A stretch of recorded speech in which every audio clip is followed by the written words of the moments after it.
ঢাকা ৮ আসনের সম্ভাব্য স্বতন্ত্র প্রার্থী ও ইনকিলাব মঞ্চের আহ্বায়ক শরীফ ওসমান হাদির পরিবারের সঙ্গে সাক্ষাৎ করেছেন অন্তর্বর্তী সরকারের প্রধান উপদেষ্টা অধ্যাপক ডক্টর মোহাম্মদ ইউনূস।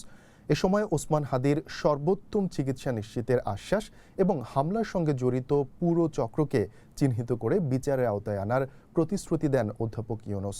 শনিবার সকালে রাষ্ট্রীয় অতিথি ভবন যমুনায় ওসমান হাদির ভাই আবু বকর সিদ্দিক, বোন মাসুমা এবং ইনকিলাব মঞ্চের ৩ নেতা আব্দুল্লাহ আল জাবের, ফাতিমা তাসনিম জুমা ও মোহাম্মদ বোরহান উদ্দিন প্রধান উপদেষ্টার সঙ্গে সাক্ষাৎ করেন। RICL TMX, যুগের পর যুগ স্থাপনা থাকে মজবুত। প্রধান উপদেষ্টা বলেন, ওসমান হাদির জন্য সারা দেশের দোয়া রয়েছে। শারীরিক অবস্থা বিবেচনায় যদি তাকে দেশের বাইরে পাঠানোর প্রয়োজন হয়, সরকার সেই ব্যবস্থা গ্রহণ করবে। জানান, এ ঘটনার আদ্যোপান্ত বিশ্লেষণ করে পূর্ণাঙ্গ তদন্তের জন্য ইতিমধ্যেই নির্দেশ দেওয়া হয়েছে। বলেন, দ্রুত সময়ের মধ্যে অপরাধীদের গ্রেফতারে আইনশৃঙ্খলা বাহিনী সক্রিয়ভাবে কাজ করছে। এ সময় ইনকিলাব মঞ্চের নেতা জাবের বলেন, যে গুলি করেছে শুনতে পাচ্ছি সে একটি মামলায় গ্রেফতার হয়েছিল।